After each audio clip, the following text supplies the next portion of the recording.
भन्ने कुरा हामीले दशकको युवाहरूको सचेततापूर्वक परिचालन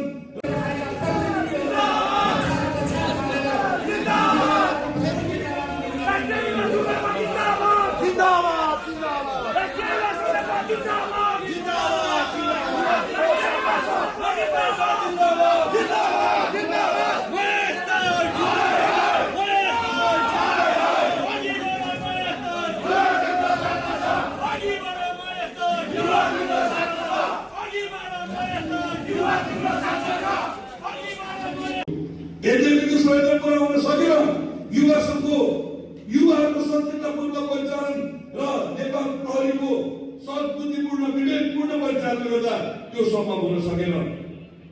2 जना युवाले नाटक गर्छन् अनि मिडियामा त्यस्तो हुन्छ मानौ देशव्यापी 2 जनादेखि 2 लाख मान्छे इतिहासमा मिडियामा हुन्छ, किनभने एमालेका नेताहरूमाथि भएको आक्रमण उनीहरू खुसी मनाइरहेका छन्।